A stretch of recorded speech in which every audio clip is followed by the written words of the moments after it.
Hello বন্ধুরা, আজকে একটি নতুন ভিডিও নিয়ে চলে এসেছি। তো আমার সামনে দেখতেই পাচ্ছ একটি গ্রাফিক্স কার্ড আছে।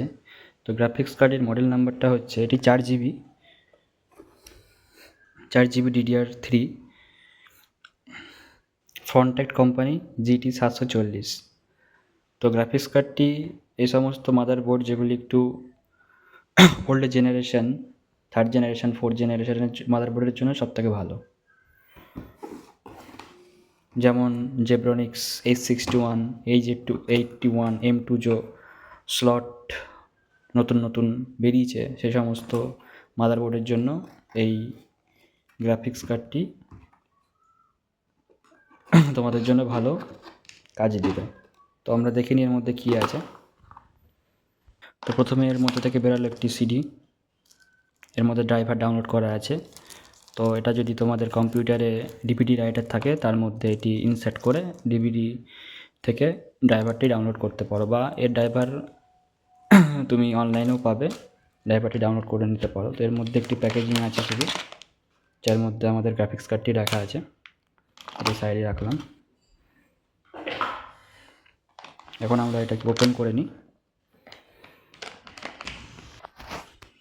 এই হচ্ছে আমাদের গ্রাফিক্স কার্ড ফন্টেক্ট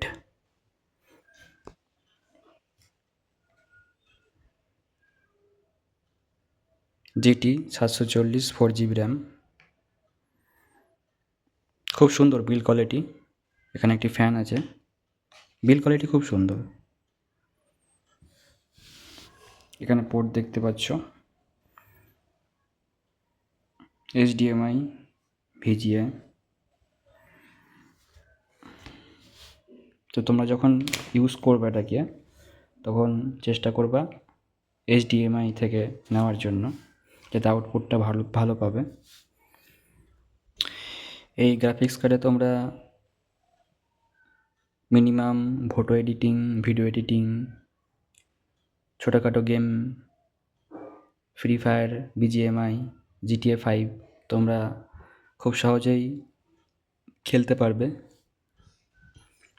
তো আজকে এইটুকুই। ভিডিওটি ভালো লেগে থাকলে তোমরা কমেন্টে জানিও, লাইক করে দিও একটি। আর এটিকে আমার H81M2 জেব্রনিক্সের মাদারবোর্ড আছে, তো ওই মাদারবোর্ডে আমি এটাকে ইনস্টল করে তোমাদেরকে এর যে পারফরমেন্সটা সেটা আমি তোমাদেরকে দেখাবো, আর যে এর ড্রাইভার ডাউনলোড করেও তোমাদেরকে দেখাবো এর পরের নেক্সট ভিডিওতে। এখন এইটুকুই। চলো সবাই তোমরা ভালো থেকো, দেখা হচ্ছে পরের ভিডিওতে।